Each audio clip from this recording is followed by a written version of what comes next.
Once in every 13 weeks, we bring you a special edition. This is Meet the Press edition, an episode where you get to hear from the storytellers who go out into the field, cover, edit, and report and bring you the latest news and information as it unfolds. On this edition of Meet the Press, we present the Continental Edition, a panoramic view of the state of COVID-19 in Africa through the eyes of journalists from Uganda, Ghana, South Africa, and Kenya. How are the respective countries tracking in terms of COVID-19 cases? Are they managing their cases efficiently? What has been the economic impact at micro and macro level, and which economic recovery mechanisms are their respective governments exploring? Hello there and welcome to Metropole Debrief. My name is Ndero Oganga. 6 months into the coronavirus pandemic, there seems to be no end in sight. With every single day, we draw near to finding a vaccine. However, with every single day, the number of confirmed cases keep rising. Currently, the total number of coronavirus cases world over stands at over 13 million. 7 million patients of COVID-19 have recovered. Unfortunately, over 500,000 have succumbed to the disease. A week ago, the United States of America recorded a jump in single-day infections, recording 60,000 cases, while the global tally jumped from 180,000 to 230,000 new cases. We need to reach a sustainable situation where we have adequate control of this virus without shutting down our lives entirely or lurching from lockdown to lockdown, which has a hugely detrimental impact on societies. I want to be straight with you. There will be no return to the old normal for the foreseeable future. To this regard, both the IMF and the World Bank say the uncertainty on health is having detrimental effect on business. It is estimated that global growth will dip. However, what is not certain is how far it will dip and how long it will last. According to the IMF, a third of the global population is affected directly by the virus, and 2/3 will be affected indirectly due to cuts in spendings. Supply is disrupted due to morbidity and mortality, but also the containment efforts that restrict mobility and the higher costs of doing business due to restricted supply chains and the tightening of credit. Demand is also falling due to higher uncertainty, increased precautionary behavior, containment efforts, and rising financial costs that reduce the ability to spend. To mitigate the dire consequences of the virus, South Africa, which had been on level 5 national lockdown, opted to ease some restrictions, allowing businesses to resume operation. However, the country has seen a spike in cases with a tally of 298,000 cases. However, instead of locking down the country again, President Cyril Ramaphosa has opted for protocols that will see South Africans observe high levels of hygiene and sanitization, wearing of masks equally while going about their business. The National Coronavirus Command Council and Cabinet have considered whether we should return all or parts of the country to a higher alert level, either to level 4 or to level 5. This has been a consideration in response to the increased infections.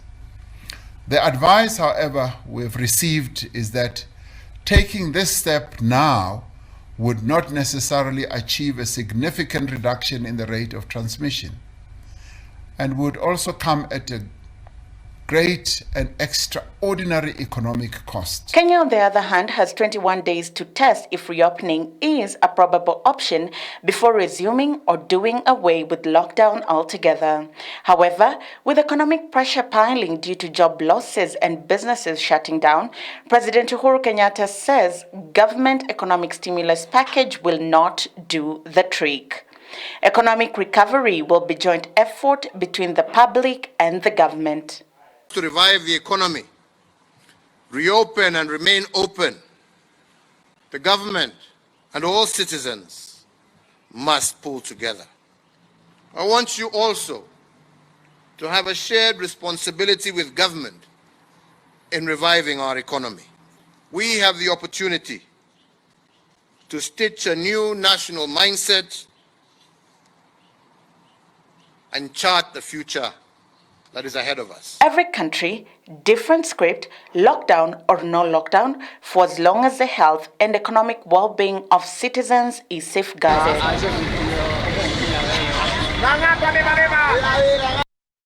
The most important is safeguarding the health and the economy of a given country. However, coronavirus doesn't know that. It's disrupting health and equally disrupting the economy. Let's look at some of the disruptive patterns in respective countries. Let's begin closer home, Uganda. Now, according to data from Deloitte, Uganda's GDP growth averaged 5.9 in 2019 and had been projected to grow at about 5.3% in 2020 amid steady agricultural growth, expansion in gold processing, and delays in oil projects.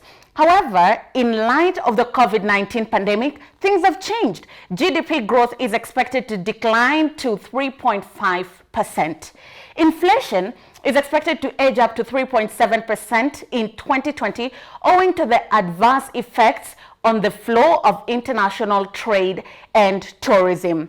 Now, how about imports and exports? Export revenue forecasted to decline by 34%, which is roughly $1.4 billion US dollars, while import value set to decline by 1%, which translates to about $1.3 billion. As a result, about 80% of businesses in the agricultural sector have had to reduce their workforce by more than a quarter. Results indicate that severe decline in agricultural demand may be to blame. Now, close to 71% of those businesses that were surveyed in agriculture reported severe decline in demand, compared to 47% in manufacturing and 49% in services. Now, services, probably they've taken the hit because of tourism.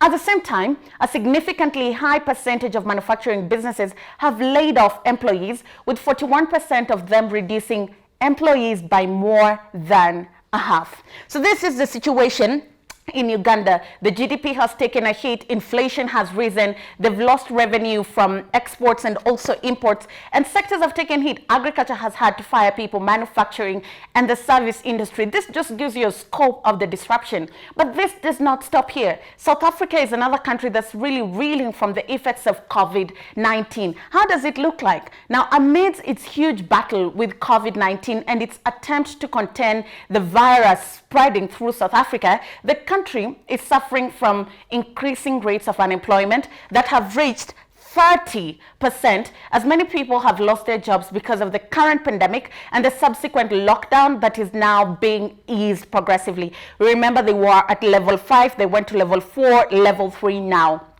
From January to March of 2020, in just a span of 3 months, about 350,000 jobs have been lost, taking the total number of job losses to 7 million people in the country. So 7 million people accounting for 30%. 350,000 people lost their jobs from January to March. This brings the total number of jobless people in South Africa to 7 million. What's the National Treasury saying? The National Treasury of South Africa says 1.8 billion more jobs could be lost because of the current pandemic. Look at these numbers, and this might surge the unemployment rate in the country down south, Africa's most industrialized economy, to about 50%. And this is worst case scenario. This is how it looks in South Africa. And we'll cross over to Ghana in a short while, but this is just how the state of unemployment looks. Now, moving on, among the factors, rather the economic factors that have been hit hard by COVID-19, resulting to the job losses that we are seeing in these numbers, include banking, agriculture, and community services. Now, companies in the aviation, construction, entertainment, and hospitality sectors have indicated plans to cut jobs because of heavy losses experienced in the past 3 months. Construction is not taking place. We all know that. Manufacturing is also not taking place because of demand. Demand is really low. Aviation, because of tourism, a halt in both domestic and global travel. So they're equally taking a financial hit. How about small businesses? Small companies are being hard hit and some businesses are closing down permanently. What does this data translate to? There is a probability that Africa's most industrialized economy could contract by 7% this year, and this is according to the Central Bank of South Africa. So when we put together all the economic repercussions of COVID-19, the economy of South Africa might contract by 7%. That would be the most since the Great Depression, when output fell by 6.2% in 1931, data from the Central Bank of South Africa shows. So job losses are not just in Uganda, they are also prevailing in South Africa. According to the National Treasury, the numbers could hit up to 50%. The numbers could surge. 7 million people who have lost their jobs and currently do not have jobs in South Africa as a result of COVID-19. Different sectors, finance, aviation, mining, tourism have taken a hit as a result of the virus. That's down south. How about West Africa? How do things look like? Let's take a case study of Ghana. According to data by Johns Hopkins University School of Advanced International Studies, the country's forecasted real GDP growth in 2020 was revised down substantially from a projection of 5.8%, and it was revised down just by 1.5% in the International Monetary Fund latest World Economic Outlook. Now, 2019, we could say, was a good year for Ghana because the year of return brought the country 1.9 billion US dollars, but we'll get to that in a short while.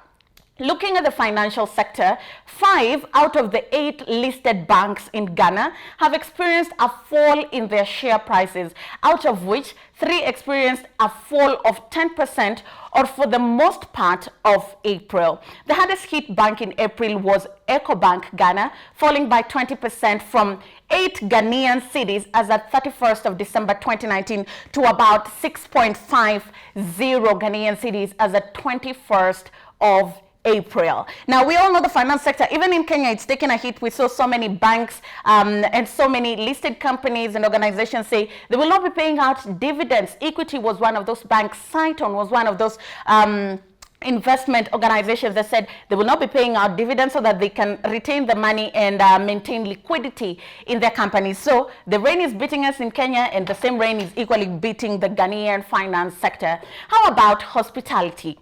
Hotel occupancy rates are down from 70% to under 30%, and staff are being sent home. Same script, different country. Even before the impact of the current lockdown, restaurants are already experiencing an average drop in patronage of 60%. The tourism and hospitality industry has incurred losses running to 171 million US dollars because of the coronavirus pandemic. This is contrary to the 1.9 billion USD generated from the year of return that Ghana carried out. It was a tourism campaign in 2019.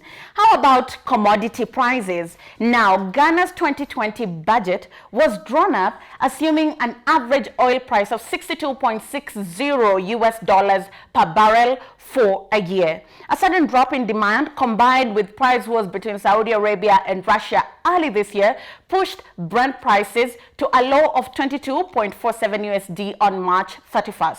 Now, the Ghanaian Ministry of Finance calculations estimate a shortfall in oil receipts of about 5.7 billion Ghanaian cedis, or over 1 billion US dollars, should prices average at least 30 for the year. Now, Ghana does not just depend on oil, it's also a cocoa producer. Ghana and Cote d'Ivoire put together are the world's largest cocoa producers. 60% of world cocoa comes from Ghana and Cote d'Ivoire. Cocoa accounted nearly a fifth of Ghana's export earning in 2018. And it has seen global prices fall already by about 20% since COVID-19 began spreading in February. This is just an overview of the effects of COVID-19 in the said economies: Uganda, South Africa, Ghana. We can say same script, different countries, job losses, industries taking hit, and by no doubt, the GDP of the economy is going to shrink. After the break, we get to dive deep into this conversation with our Pan-African guests. See you shortly.